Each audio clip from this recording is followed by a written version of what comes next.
Welcome to The Lock Shop with Nielson and Hustler, powered by Coolbet Canada.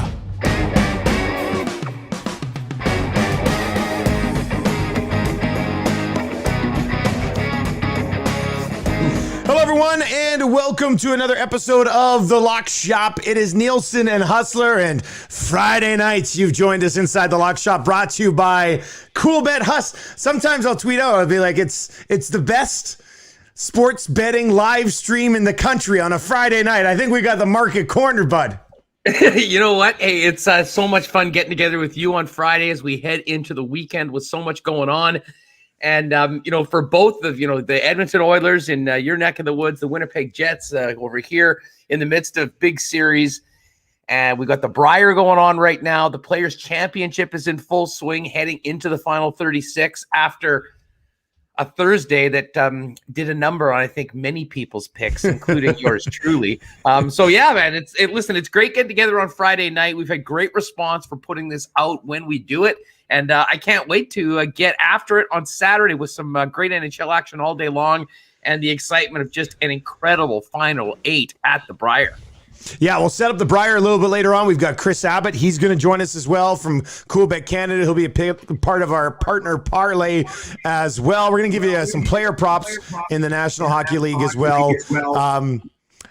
Huss, we'll get to the Puck Picks Dog Pound partner parlay. I do have to know, though, buddy. I mean, you fired up your own thing this week. You dabbled in a little bit of streaming with myself before you decided to go into this. How'd the week go with Winnipeg Sports Talk, man?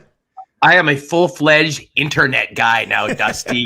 Smash the sub button, hit us with the like, all that stuff. It's amazing. I was just looking at that video that I put out last Thursday, just kind of announcing that we were doing it, and it now has 127,000 views, which is a mind-boggling number. But it just shows that certainly people here in Winnipeg were dying for it. The station shutting down as it happened kind of left a massive void, and us and some of the other guys have sort of tried to fill it and could not have imagined a better response. If you haven't seen it yet, check it out. WinnipegSports.com is the website with all the links, but get out there, sub to the YouTube channel and one of the podcasts. And tell you what, we're 5 shows down, and it seems like we're almost running clockwork already. Very similar to what we did before, just delivering it in a little bit of a different way. And tell you what, it's kind of fun being your own boss and, doing it all. Anyways, it's been great. Thanks to everyone in Winnipeg, and some of your listeners have popped in as well. So it's been fun. And my new schedule, Dusty's great. I get ready for my show, listen to you and LTE do your thing in the morning, and sets me up for 1 o'clock Central when we go live on the YouTube channel before firing it up to the podcast feeds around 3. How great is it to do this from that chair you're sitting in right now? Like, isn't it awesome? It is. In a pandemic era, I really did like having the opportunity to leave my place and actually go to work for a few hours. But I'll tell you what, we're in a better spot around here with Manitoba as far as the virus, certainly since I got out of hospital. So I've been able to get out a little bit, and bottom line, everything is right here for us to do it. Record stuff beforehand, bring everybody in. Technology is pretty amazing. So I learned a lot from the best with you and all what we're doing here. So it's been a big help. And we're rolling with Winnipeg Sports Talk. And if you want to check out the socials, Twitter, Instagram, Facebook, it's all at Sports Talk WPG.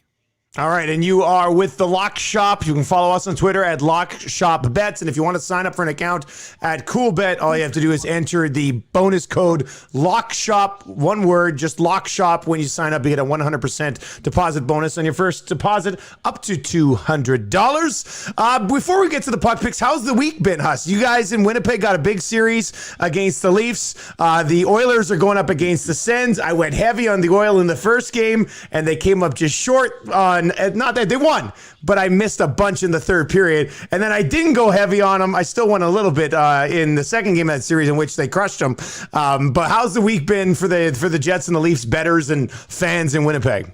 Well, first out, I got to give a big shout out to the king himself, Connor Hellebuck, because his performance on Tuesday night not only got the Jets a huge win, but welcomed the Jets back off the suspended list with a win in the dog pound at plus 150. So, I mean, it was great. Now, listen, like the Leafs have carried the play, I would say, for the majority of these two games. The first period in game 2 on Thursday night probably was the Jets' best 20 minutes. But there's no doubt. I mean, the Leafs had come in having lost 3 in a row. Oh, I guess 2 in a row, lost to the Jets, making it 3 in a row. So they knew that this was going to be an ornery and an angry host on Thursday night. And the Leafs are a problem, man. I mean, this is a really, really talented offensive team. The Jets have their own defensive deficiencies to begin with. So, your goaltender was going to work. And man, did he ever. I mean, he's been in Vezina Trophy form last night. The Thursday game was interesting that the Jets were up. Toronto absolutely barnstormed them in the third period, scored a couple to be up 1. And then Paul Stastny with a very normal Paulie Walnuts goal, just in the right place at the right time with the stick in the right place, ties it up, and it went to OT. Really fun OT. Jets had a couple chances to win, but it was Austin Matthews with just a filthy winner last night that got the Leafs on. But, I mean, the Jets have 3 out of 4 points. I think they know that they can play better. It sets up for what is going to be a really, I think, entertaining rubber match tomorrow night on Hockey Night in Canada when the Jets and Leafs finish up their series. And I think the Jets and Oilers will reintroduce themselves to each other next week. So it'll be interesting to see kind of where the Oilers are. They seem to have righted the ship. Oh, perfect time for the Ottawa Senators to come to town. But it really goes back to last Saturday's game, Dusty, that we talked a lot about on last Friday's Lock Shop, with them coming out of the series with Toronto and, of course, the firing in Calgary. And we saw Daryl make his debut this week on the Flames bench. Yeah, and you know what? The Oilers, it is impressive. I mean, the way that they got pumped by the Leafs, there was a lot of people like going, okay, what is this? Who is this team? Like, they'd won 11 of 13 going in. Is this who they really are? They just can't compete with the Leafs. I still think they can compete with the Leafs, and I think they will. They get 2 more against the Leafs later in the month. I think those will go a little bit differently, at least from, a competitiveness standpoint. But they've bounced back really nice here. I mean, they are now in a situation where they're playing tonight as we stream this. If they win tonight, that's 15 of 20, Huss. They've won 15 of 20 if they win tonight. Even if they don't, it's 14 of 20, which is, I mean, outside of that blip they've won 8 in a row against teams not named the Toronto Maple Leafs. And even if they took 1 from the Leafs, it would have been a little bit different story in that series. So they're playing extremely well. They've loaded up that big line right now with McDavid and Draisaitl, and it's almost not fair to do against the Ottawa Senators. I mean, they had a shift in that first period on Wednesday. They had 20 passes in the offensive zone, had the puck for 52 seconds, and then Darnell Nurse actually shot one that went off a player and in. Like, it was the most ridiculous shift I've seen in the league this year. It's just insane. Well, I mean, a couple things on that. Edmonton's 6-0 against Ottawa so far this year. They can go to 7-0 if they win tonight. And those points against the Senators are so important. I mean, the Jets kind of, got off to a good start, getting 5 of 6 in their first 3-gamer with the Ottawa Senators. And then lost later on, and you kind of thought, man, that's one of those games that might come back to haunt you. And I mean, just look at the Calgary Flames. I mean, they lost 5-1 and 6-1 to the Sens. It ended up costing their coach their job. But in a division where people are just going head to head, and you have one sort of quote unquote weak sister, although I think they're getting better and they're an exciting young team. Points lost to the Ottawa Senators could absolutely be the difference between, say, being 4th and being in the playoffs, and being 5th and being on the outside looking in. So, their ability to get points against the Sens has been impressive. I think everyone wishes they could be that consistent against teams that you quote unquote should beat. So we'll see what they do tomorrow night. And I think from here on out, games against Ottawa, even, for teams that, especially like a Calgary, like a Vancouver, if you don't get those points, you're probably not even in the conversation for being able to pile enough wins up in a row to get there at the end of the finish line. Yeah, you got to have those for sure. I mean, you can't let many slip away. You might be able to let a couple slip away, but you can't let a lot of them slip away, and the Oilers have taken care of it so far. All right, let's get to our puck picks. I'm going to go with the Panthers. I'll get to that in a second, Huss. You like the Golden? This should be a good game, Golden Knights and Blues. You're going to go with the Golden Knights here? Yeah, this series, I'm expecting a very ornery Golden Knights team going into St. Louis. Minnesota, I mean, what a great story they are this year. The job that Dean Evason's doing on the Wild. Count me in the camp that did not expect the Minnesota Wild to be right there with Vegas near the top of the division. But that's where they are. And they're coming off back-to-back losses in Minnesota earlier this week. The Knights have been right at the top of the standings all season long. They're top to bottom, one of the best teams in the league. Mark Stone has been sort of day to day. So that, maybe is a bit of concern. but I really do like the Knights to go in and get that win tomorrow night. I wouldn't be surprised if they did it tonight as well. Wasn't sure whether that was going to be an underdog pick. By the time the game goes off, it may very well be. Yeah, it could be. It's a straight pick 'em right now. They're plus 100 on the money line tonight, and St. Louis is minus 118. So I really think this is a series that the Vegas Golden Knights sort of get back to doing what they do best. That's a full 200-foot game. And on the Blues side of things, what is interesting to me is that Jordan Bennington just got a 6-year, $6 million contract extension, and maybe we could put together some lock shop odds as to the date that he gets bought out. you don't like the 6x6? Listen, I think it's a little bit long. I mean, we saw his act last week in San Jose. I mean, Bennington runs hot, he runs cold. And no one will ever take away one of the most incredible runs in NHL history, coming in from a lower league, making your NHL debut. 5 months later, you got the Stanley Cup above your heads. But just count me in as not sold on Jordan Bennington for another 6 years. But in some ways, they won the Stanley Cup. He sort of earned it. So he got it. And goaltending, I mean, we know how important it is right now. If you can have a guy that's playing at an elite level at $6 million, you're in good shape. I'm just not sure that he'll be able to deliver that level of play for another 6 seasons after this. Quick look at Bennington's numbers. The year he came in there, midway through the year, 927 save percentage. Last year, 912. This year at 908. So maybe, it's the old shooters are starting to figure him out. You know what I mean? The more you see a guy, the more you get used to figuring out ways how to beat him. Maybe there is a little bit of that. Well, and he's also an emotional wreck at times when things go well. I mean, hey, listen, when he gets hot, watch out, but you can't count on that all the time. And I think we've just seen some of the adversity that he's seen since the dream introduction to the National Hockey League hasn't been there. But St. Louis overall, I still think is a really good team. They'll win their fair share of games. I was sort of half joking about the buyout, but I was surprised that he got that commitment right now in this climate for the amount of years that he did.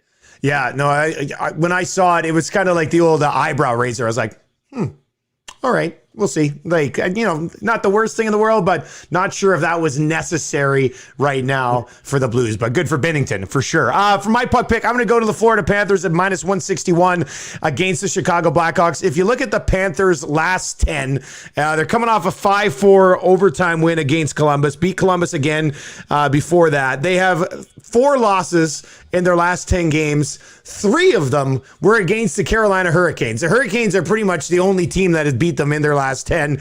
Dallas did shut them out back on February 24th. They took 2 of 3 from Dallas in that series anyway. You get Coach Q going up against the team that decided to go with a baby to take over as coach in Collington. So a chance for him to kind of fire up his troops to say, look, guys, I really want this one. And hey, my name's Dustin, and I want it at minus 161 as well. So I'm going to go for, I don't mind the story of the Chicago Blackhawks this year. Pat Kane has been sensational, no doubt about it. The Hawks have already exceeded all of our expectations. But in this spot against the Panthers, with Quenneville going back against Chicago, Panthers are at home. I'm going to go with them at minus 161. But the Hawks have been a real heartbreaker probably for a lot of bettors this year, Huss. Well, count me in that group. I mean, they're on the verge of being on my own little personal suspended list because it seems like when I'm on them, they lose, and when I fade them, they win. I've had a real hard time capping the Hawks so far this season. And the Panthers, I mean, we talked about this in the last couple of shows. I've still sort of been waiting for the bottom to fall out a little bit on Florida. And then you see a game like last night where they're down 4-1 in the third period in Columbus on the road. They score 3, win it in OT. They're just getting the job done right now. And, credit where credit is due. Joel Quenneville has consistently proved that he can get the most out of a lineup. And, man, he's doing one of the best jobs in the league so far this year on a team that lost some significant offensive firepower. We didn't really know where it was going to be replaced from, but they've done it. And I think as a whole, they've stepped up. And it is hilarious. Manitoba's Chris Driedger continuing to play unreal in the net, making $850 while Bob and his $10 million salary starts when they want to give him a rest. All right, let's get into the dog pound. Ruff, ruff, ruff. And we're staying in the north, which I love it. I like when we're in the north with the dog pound. We're in the north for the puck picks. Let's start with the game that I've got here, Huss, because I did look at the Flames plus 105. The damn number, and I know the Leafs have, you said it, they've carried a lot of the play here, but the Jets as a plus 160 underdog in the series finale here against the Leafs. The Jets are a really good hockey team. To get them a plus 160. You said in the second game of that series, they came out, had their best period. They're in a pretty good spot. The Leafs did claw back, but guess what? Winnipeg still forced overtime and got a point out of that game. So they've got 3 points in the first 2 games of this series. At plus 160, I'm going to roll the dice here with the Winnipeg Jets to send a message in this final one. If you can come out of a series against the Leafs with 5 of 6 in Toronto, Haas, you're setting the stage nicely for a pretty good run here for Winnipeg. I think if you ask most Jet fans going into this 3-game series with 6 points available, and knowing what happened to the Edmonton Oilers at home a couple weeks ago in a similar situation, most Jet fans would have said 3 points, I'll take it, no problem. Well, they've got those in the first 2 games. They are poised with an opportunity to really make it a successful week, despite being bailed out at times by Connor Hellebuck. Hey, he gets paid too, as they say. Yeah. And you know what? I've been saying this since the start of the year. The numbers on the Jets have not made sense to me from day one. The Cup odds, the North Division odds didn't make a lot of sense. And consistently, if you're betting on Winnipeg, you're generally getting a pretty juicy number because they continue to be disrespected. And Chris Abbott, I know Chris is going to come on. He's got some takes on the Cup odds going through this series, so it'll be interesting to hear what he has to say about that. But Jets at plus 160, there is some real value at it. Hey, they're an underdog for a reason, but we're looking for underdogs that can provide good value. So certainly from what we've seen in the way Connor Hellebuck is playing, he'll have a good chance to win that bet. I'm going to the Flames, staying in the North Division. And what did you call him in the Tales of the North? Daryl the Mutterer? Daryl the Mutterer. By the way, that is the best bit. And I know it's very popular. Folks, if you haven't seen it, make sure you check out what Dusty... Buddy, I got a cloak. It arrived from Amazon today. It looks just like Jon Snow's. I should have debuted it on the Lock Shop. It's like got the big furry shoulders. I got a wig coming. Eric and I are going to town on this bit. We're all in. The best thing about this is just totally a cover, because I know you really got that for your dungeon master role in the Edmonton D&D club, and you can just a nice different look. You can bring it all together. But yeah, man, it has been hilarious. And of course, when you think about what the Calgary Flames had been dealing with, incredible lack of inconsistency, accountability in that locker room, and up and down nature of their performances, it seemed like Daryl the Mutterer might have been, a perfect guy to come in and get some results quickly. And that's exactly what they did in his debut against the Habs. I believe they held him to 20 shots in the game. 18. They hadn't done 18. Okay, under 20 shots in the game. They hadn't done anything like that for a long time. Now, the spot for Montreal in that game wasn't good. They had played the night before in a game that inexplicably started at 8 o'clock on the West Coast, which for Montreal fans back at home, the game was starting at 11 o'clock at night. Not too sure why that happened, but it was a good spot. But I do think that the Flames go into this game tomorrow night trying to show that they can do more than one good game and one no-show. And that Sutter is pressing all the buttons right now, because there's a real sense of urgency in Calgary. I think that spoke to the reason why that they made the coaching change when they did. It speaks to the guy that they brought in to come in and try and turn things around with about half a season in a 56-game schedule turned around. So I'm really interested to see what Calgary brings going forward. It's kind of funny that Dominic Ducharme, who's only been on the job for about 2.5 weeks, is the guy with much more tenure with his club right now. But that's the situation. True. And I was quite surprised to see the Flames, as a plus money underdog at home against the Habs, considering the way they played in the first game. Now, I do think Montreal will be better. But I think Calgary is going to continually show some steady improvement, both on the ice as well as just with their general engagement and performances under Daryl Sutter for the next little while. So give me the team bouncing back with the new head coach, plus 105. Love the value on the Flames Saturday night against Montreal. I could see the old lock shop crowd moving this line a little bit on Saturday morning. I think there's going to be some money coming in on the Calgary Flames in this game. I'll be interested to see what the number is right before puck drop. It is the most Sutter thing ever, though. Like, you come in, your first game behind the bench is a 2-1 victory with 18 shots allowed. Like, he must have just walked into the room after and thrown off that mask, because you know he hates that, and just been like, that's how you play hockey, boys. And the guys must have been thinking, okay, great for the win, but 2-1, 18 shots against. Here we go. He's back, Huss. He is back. Yeah. Well, the good thing is, I mean, the Flames season ticket holders who who would normally be in the rink, and they're just watching the game at home. They just want their team to win. They're probably not going to get any extra entertainment value points over the next little while under Daryl Sutter, but they'll be a much better defensive hockey team. And again, the thing with the Calgary Flames was, I mean, you just never knew what team was going to show up, and especially those top players in the top six were on again, off again, and Daryl Sutter is most certainly going to be demanding a more consistent effort from all of his club, and sounds like he got it in game number 1. So far, so good. We'll see if they can make it 2 in a row against the Montreal Canadiens on Saturday night. It's Nielsen, it's Hustler. It's a Friday night inside the Lock Shop. Subscribe to the podcast wherever you get your podcast. Just search the Lock Shop. Subscribe today so you do not miss an episode. Chris Abbott is going to join us momentarily. He said he is on his way. Let's start to set up the partner parlay, and then we'll bring Chris in to help us wrap that up, and then we'll dive into some of the other things happening around the North right now. We've got a parlay that pays plus 280. I'm on Pittsburgh minus 208 in this bad boy. And you know what? When you're looking at a partner parlay like this, or you're trying to find a parlay, and I hit just a 2-gamer on Wednesday night. I was on the Oilers over 2.5 goals, which took like 8 minutes. And then I was on Colorado in overtime. And Colorado, actually, in that game, I think it was against Arizona, they were out shooting them 25-8 at one point, and they were only up 1-0. And then that game ended up going to overtime before they actually finished it off. So luckily, they got the. Do you think Colorado, they're not lighting it on fire like we thought they would? They're still a good team, Huss, but I think there's a better Colorado Avalanche team there to get sidetracked here for a second.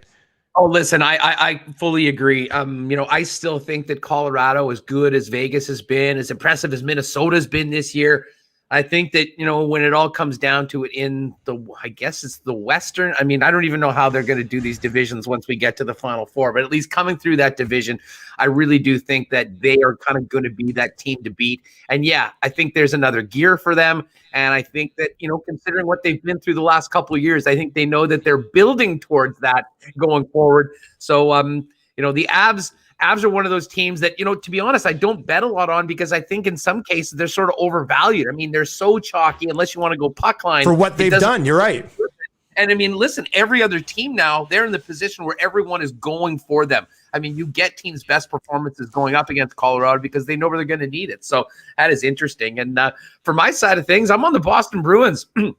Boston, convincing win last night. I mean, they have been, one of those teams that you pretty much know what you're going to get most nights. And listen, the New York Rangers, have some good young talent. The Panarin situations, kind of around that club. Alexi Lafreniere's being really quiet to start it. They don't have Henrik Lundqvist there anymore. I mean, to me, Boston probably should be more in the pit neighborhood of minus 200. So at minus 172.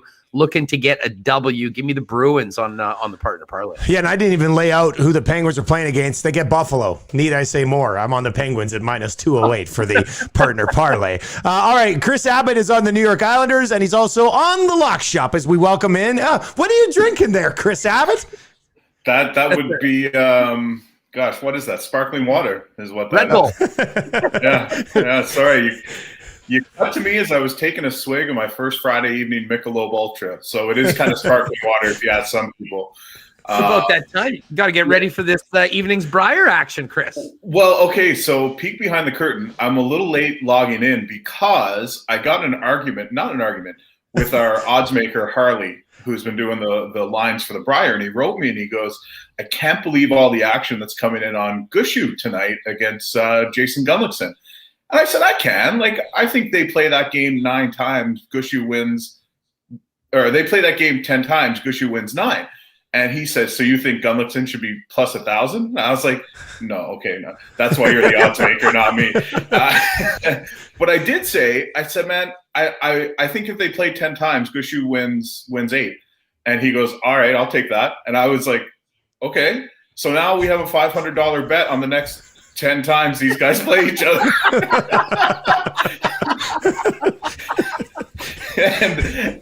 And that's why I was late joining in because, that's what's going on. So, yeah, that's I am on the Islanders. They're going up against the Devils. I really like this Islanders team. I think, and I did last year, that there's some futures value on them as well. And, you just can't bet on the Devils right now.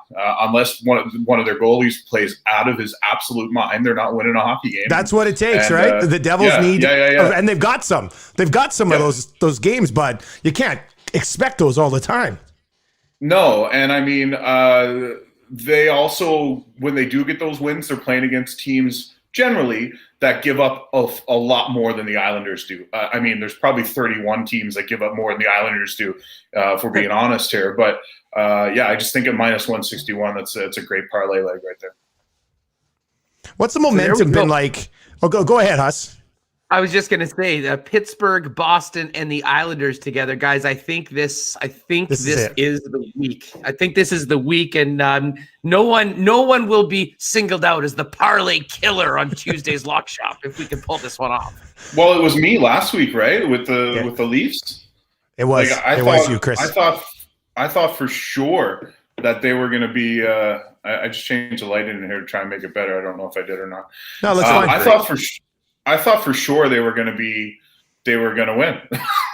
as did everybody. Because I think they had just come off the first loss in Vancouver, and there was no way that they were losing a second game in Vancouver. And there was no way they were coming home and losing to the Jets. And there was no way that they almost lost to the Jets again. So, it's been a bit of a wild ride and great value on the Winnipeg Jets right now. I think they're getting disrespected. Hustler, you're in the market, but maybe that comes with being the smaller market in Canada, that they're not getting the betting respect either. I don't know. That 100%. And I think back, Dustin, before we started the regular season, we talked about the cup odds and we were comparing. Going into the season, at one point on Cool Bet, the Jets were 49-1 to win the cup, and Buffalo was 39-1. And you got a team like with that top six, with the reigning Vezina Trophy winner in goal. I'm sorry, it just seemed like people were completely sleeping on them. And even now, Chris, you tweeted this out last night, going into the second game of this series, 5 points back with 2 games in hand, having just won against the Toronto Maple Leafs, and I believe 16-8-1 going into that game.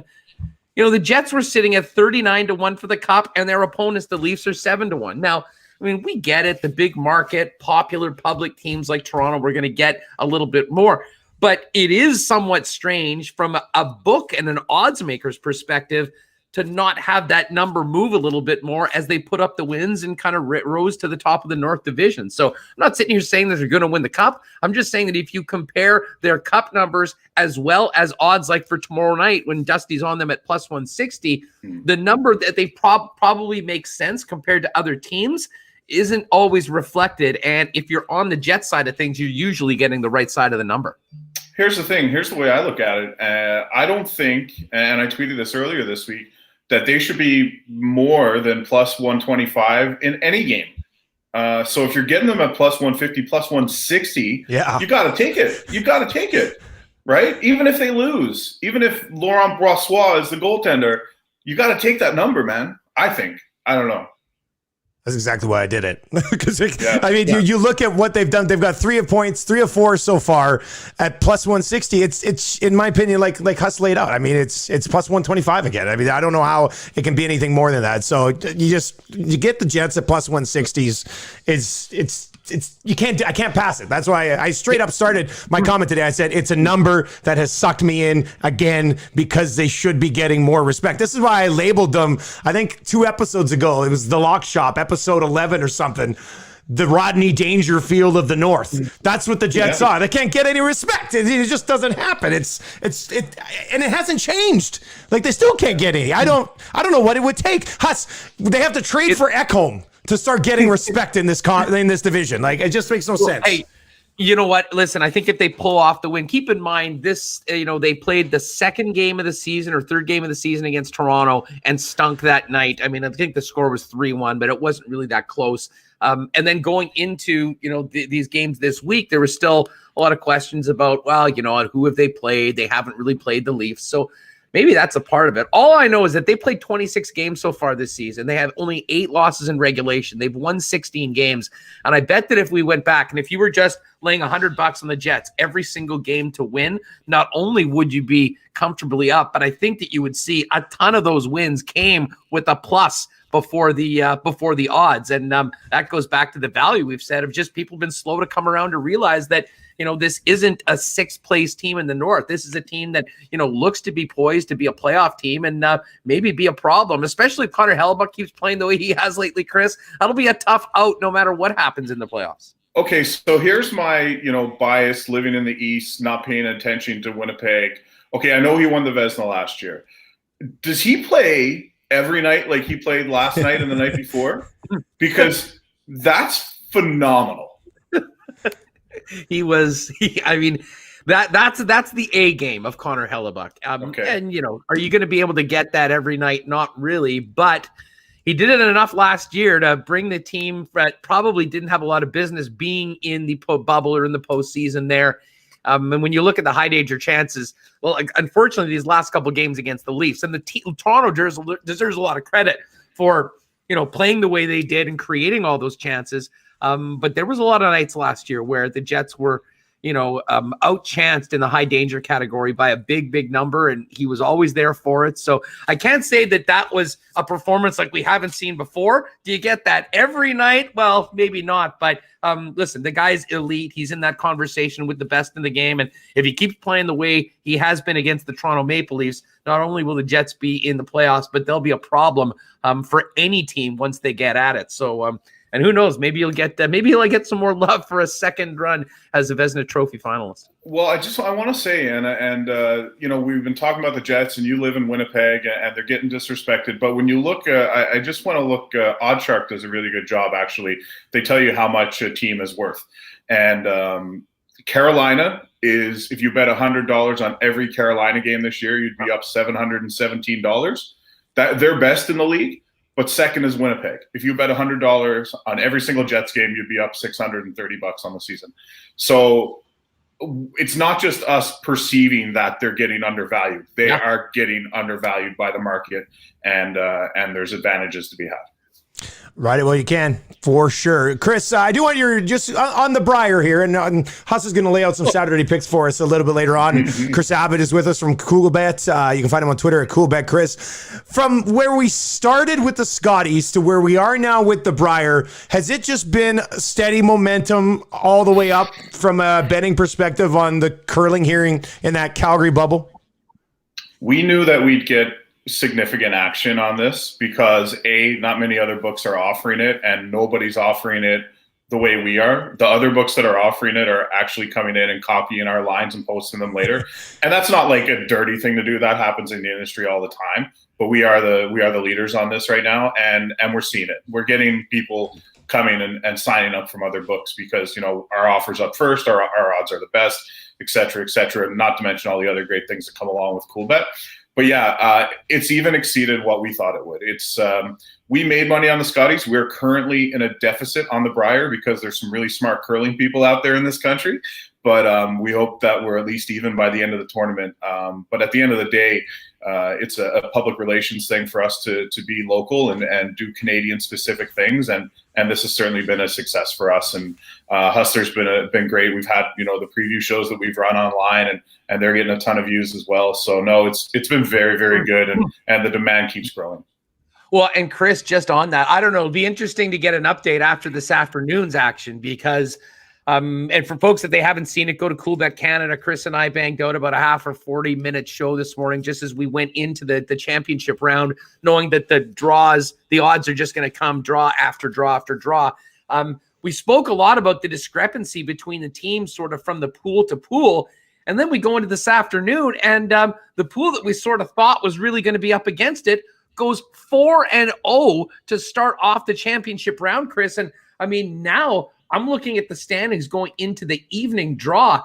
Everything is up for grabs right now, with the exception of Wayne Middaugh and Glenn Howard, who are 8-1, seem to be poised to be part of that top 3. But you've got only 2 teams with 2 losses, and the rest of the field, 5 teams, all at 6-3.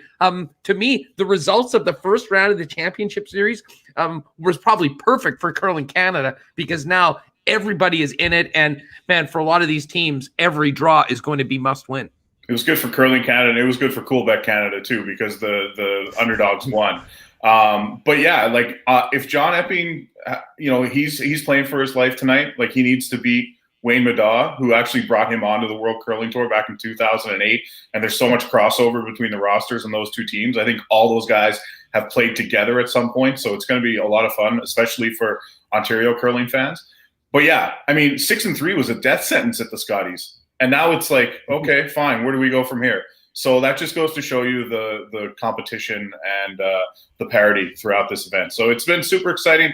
Dusty, I said to Hustler earlier today, like, I'm positive there's TV sets in this country in prime time that are tuned to curling instead of hockey during these events. And I don't think that curling gets the respect for how big it is in the mainstream.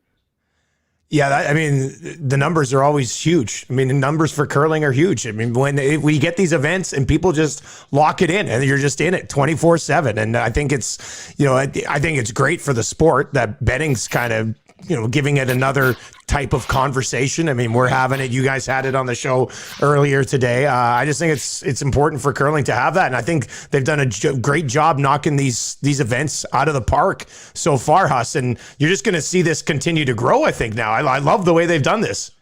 I really do. I mean, having the aspect of being able to, make bets on it through Coolbet has been amazing. But TSN, this is not new. There's a reason why when these big events come on, they put them on television morning, afternoon, and night, is because people watch them. And, even more so this year, without having fans, without people being able to gather at the Scotties or the Brier and in the Patch, I think the TV numbers will probably be as good as they maybe have ever been. And, curling is sort of under the radar mainstream for 11 of the 12 months a year in Canada. But make no mistake, there is a huge community that plays the game. But there's also a massive community of people like me that never get out onto a rink, but absolutely can't get enough of it when it's on TSN at this time of year. And man, it's so great to hear, Chris, that we're going to have world championships as well. Our girl from Manitoba, Carrie Einerson, she's won the Scotties back-to-back. She finally gets a chance to represent Canada. They're going to do it in the bubble again. And if you're a curling fan, that is just great news, because the Brier's going to finish and people are going to need a little bit more. And we will have that. And hopefully we'll also be able to bet on it again at Coolbet when the Worlds gets going. Yeah. You'll get the men's and women's Worlds, and the mixed doubles nationals are in between those. So I don't think we'll have every single draw for the mixed doubles. I think there's like 30-something teams, so that it's a little bit much, but we'll certainly have odds there for it in some degree. And we do have a sponsored team. Ryan Fry and Emma Miskew are going to be repping Coolbet out there. And yeah, I think, Dusty, to finish on your point, that's how big this has been. The women's Worlds were supposed to be in Switzerland, I think it was, and they were initially canceled. And Carrie Anderson looked like she was going to miss 2 trips to the World Championship, which is just heartbreaking. But then it's gone so well in Calgary that they're like, let's just tack another tournament onto the end of this. Throw one more World Championship in. So, hey, we're happy for it. And, it's been a great job for everybody. Chris, enjoy it all this weekend, man. Great chat tonight here in the Lock Shop, and we'll catch up again next week, all right? Absolutely, and I'm about to go hammer everything over for Draisaitl, McDavid, and Yamamoto. Shots, points, goals.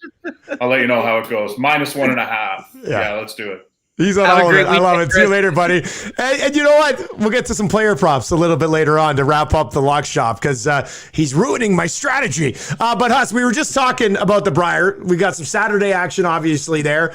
You've got it laid out for us here, for everybody watching. Once again, thank you for the support. Subscribe to the podcast. If you're listening on the podcast, give us a rating on Apple Podcasts. Leave a comment, whatever. We'd appreciate it. Huss, Saturday at the Brier. What do you got? Okay, so it's important to note, this is for the afternoon draw, which will get going at, I guess, 1:30 local, so 3:30 Eastern, 2:30 Central, 12:30 out on the West Coast. Obviously don't have odds yet for it because there are other games going on tonight. But I think at this point, we've got a pretty good idea about the landscape of these teams. So we've got 3 games for you from tomorrow afternoon. We've got Brad Gushue going up against the 8-1 Howard team. And the number on this actually will be quite good. I imagine, just considering the results so far and the fact that Howard and Madar are 8-1, that Gushue facing elimination at 6-3, depending on what happens tonight, could be an underdog. And he was, a chalky favorite to win the whole thing going into the event. So I do like Brad Gushue and Canada to win that game. Botcher, and if you watch the curling, the Cool Bet curling show we did with Chris a little earlier today, I was on Botcher going into the event to win it all at plus 450 or plus 500. He only had the 2 wins. The huge part of it was the game earlier today going up against Kevin Cooey, and they survived. They put a 4 spot up early. They ended up winning 8-7. And keep in mind, Botcher has lost in the final the last 3 years. But he's dominated early and failed late. This year, sort of had a couple missteps early on in the tournament, and I think is really coming in, showed what he's made of today, beating Kevin Cooey. So I like Botcher to take out Chris's guy, John Epping, and Ontario. And then finally, Kevin Cooey going up against my guy, Jason Gunlingson from Manitoba. Gunner had a big win earlier today, but started off 5-0, ended up losing 3 straight games. Right now everything's a little different because he did have that win earlier. And now there's so many teams at 6-3, but it's almost like we're into playoff games right now. And I do think Cooey will be there getting into that championship round or the playoff round at the end. So Gushue, Botcher, and Cooey, I like all on their own, and I'll probably put them together for a little parlay for the Saturday afternoon draw for the Brier before we get to the playoff games on Sunday. Buddy, I just say this. You've done a great job covering the Brier betting and the Scotty betting over the last month, I guess. You can just tell that you just absolutely love this stuff. I just love to sit back here, and I've been riding along. I've been hitting a few bets along the way, and I love it. I love the fact that we've been hitting curling as much as we have on the Lock Shop. Well, the Lock Shop listeners will love this. Twice this week, I have been, sort of up late, and I'm doing so many things with this new show, keeping an eye on the curling. And twice this week, I've woken up, done a bunch of stuff, checked my account, looked and saw a strange number, went in and checked bets, and had won 3-game curling parlays I did for the morning draws that I had forgot about. So, you put in the work, Dusty, you get some results. It's been a heck of a lot of fun. And as I said, if you haven't before and you're sort of a very casual fan, you want to get into it more, throw $20 on one of the games and watch it on TSN. I guarantee you'll be all in. All right, couple of things we want to get to. Player props. I've been loving player props this year. I've been getting in on quite a bit of them and having quite a bit of success. I like to try to find 1 or 2 that you can parlay with some of the better guys in the league. It ends up being a pretty good number for you. Huss, Saturday on the National Hockey League sked, give me a player prop. What do you got? Yeah, you know what? And this is, you have been doing a great job in the player props. I have been spending a lot more time on sides and puck lines, but I do like, I am going to throw a little sprinkle on Mark Scheifele to get a goal on Saturday night.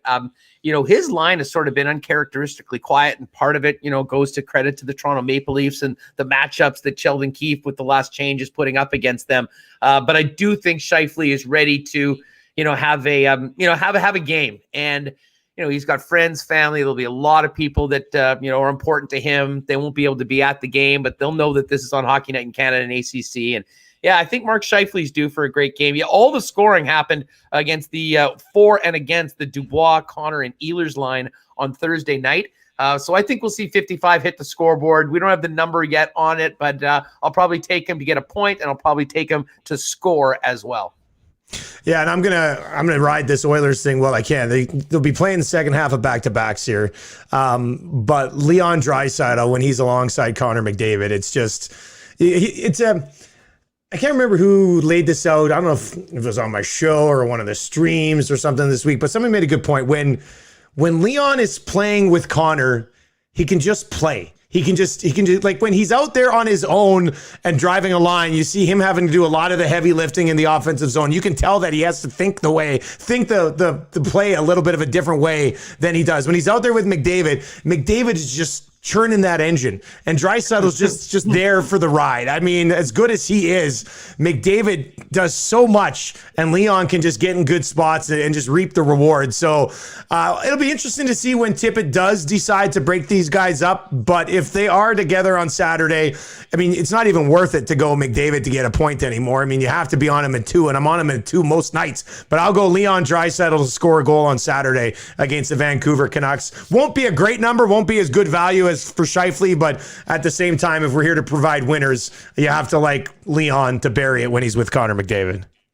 Well, and you know what? I mean, it'll be interesting. We'll have to look at this on Tuesday's Lock Shop as we get into next week's Jets coming out of this series with Toronto and the Oilers coming out of their series with the Ottawa Senators, and see exactly how Tip is handling that, because there's certainly some major betting implications when it comes to things like player props, as well as the question, can you put all your eggs proverbially in one basket and beat teams better than Ottawa? And I guess we'll find that out in short order.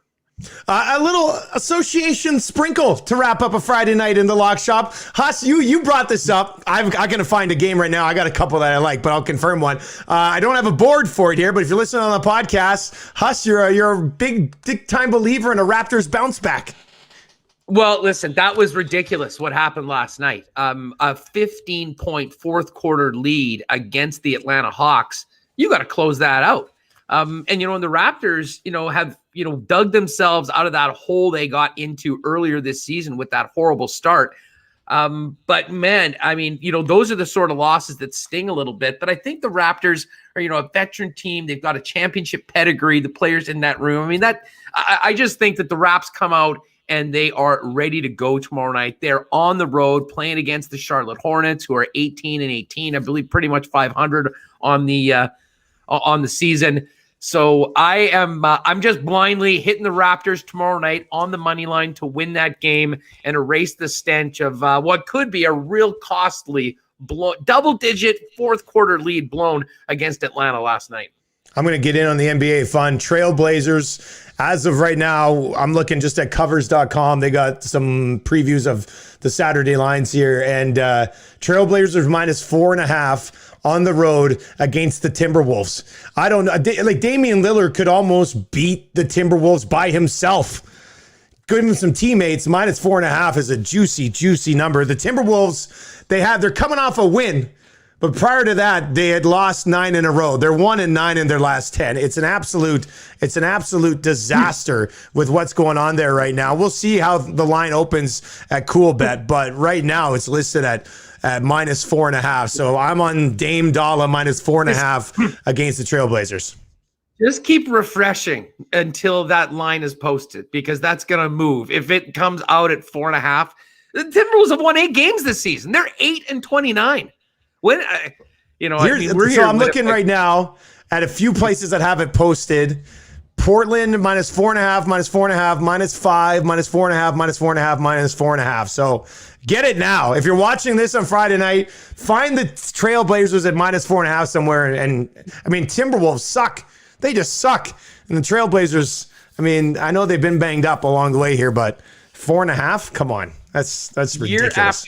Year after year for the T-Wolves, they've had 3 number 1 overall picks, and the only team in single-digit wins in the entire association right now. So you could go a lot of different ways, a lot of different worse directions than deciding to throw a little money on whoever is playing the Minnesota Timberwolves.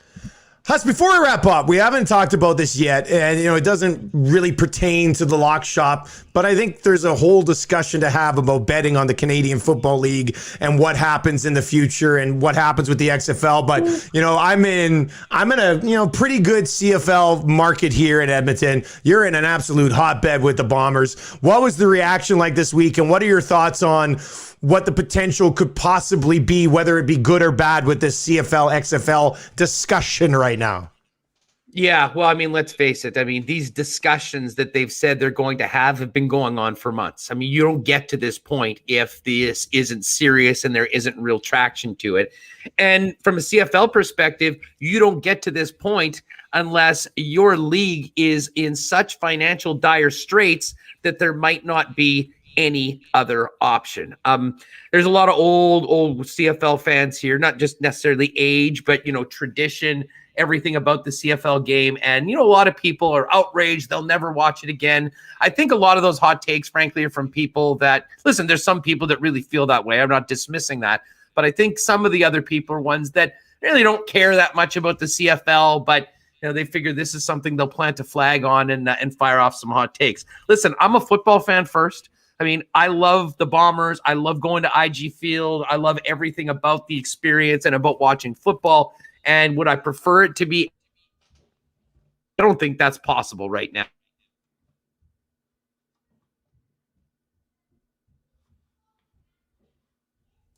for football. And whether that means it's on an American field or 4 downs, I mean, that would be unfortunate, but certainly that's better than no football at all. And to bring it back to betting, with what's happening south of the border, and of course here with the expected passing in the Senate of the bill to allow single game wagering, I think they realize if they can stay afloat and get to that point, and potentially if they are partnering or doing whatever it is with the XFL, creating, I would imagine the schedule would change. And that's one of the biggest things, to be playing through the spring and summer into Labor Day, as opposed to, late into the winter when we normally have the Grey Cup.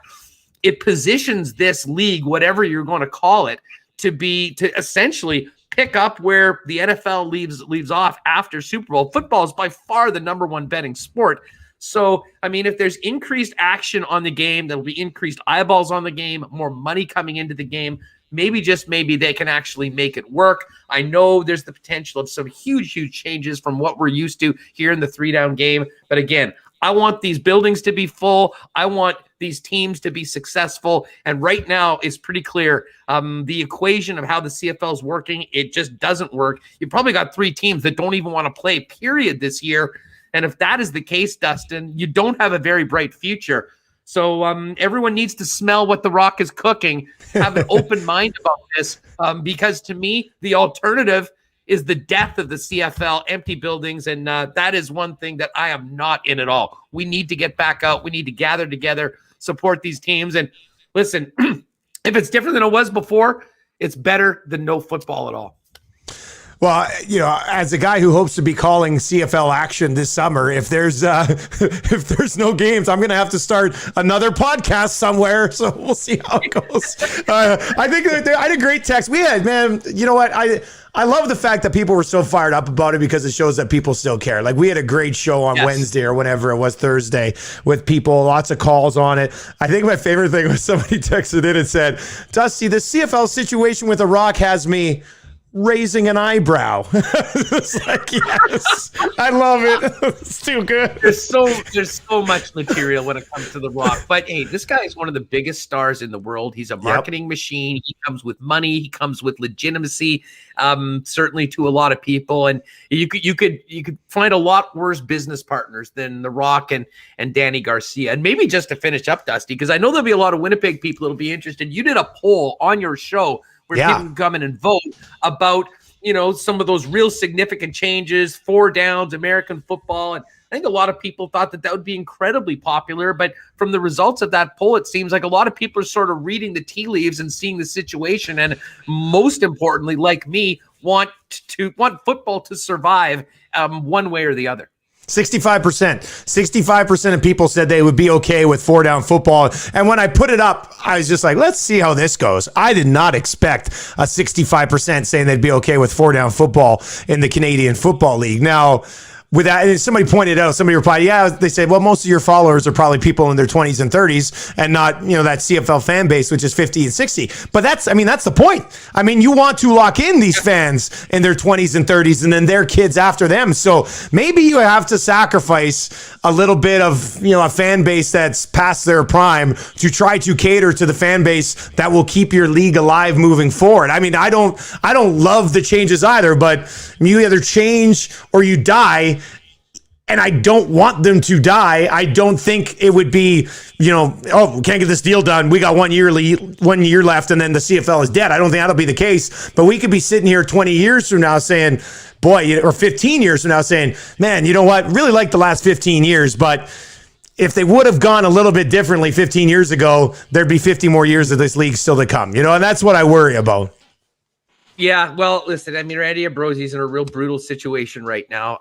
There's a reason why the CFL did not play last year when a lot of other leagues did. There just simply wasn't the money for that. There's questions about this year, and really the future is going on. And listen, I mean, my folks, we've had season tickets for 30 years here in Winnipeg. I mean, they're older CFL fans. I mean, you ask them what they would prefer, as is, for sure. But if that's not going to happen, and the Blue Bombers are still going out there and playing, and the rules are a little different, and their first game of the year is against the DC Defenders, they're still going to be there. And I know Winnipeg will be there. And I think, there'll be a few people, and some of the louder voices will really resist this. And I understand why.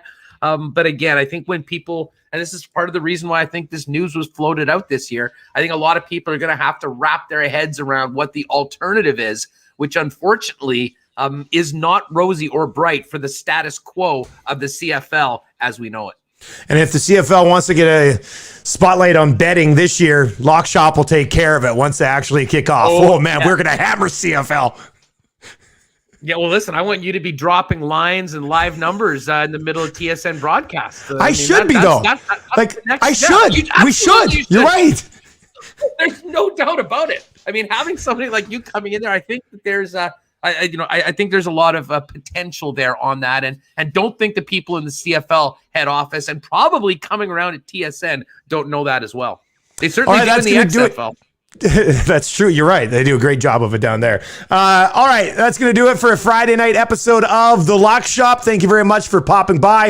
If you're downloading this and listening to it on Saturday, appreciate the support. Subscribe to the podcast today. You can find it on any of your podcasting platforms. Huss, enjoy all the Brier action this week. Enjoy the final game of that Winnipeg-Toronto series, buddy. We're going to have a lot to talk about on Tuesday's episode of The Lock Shop.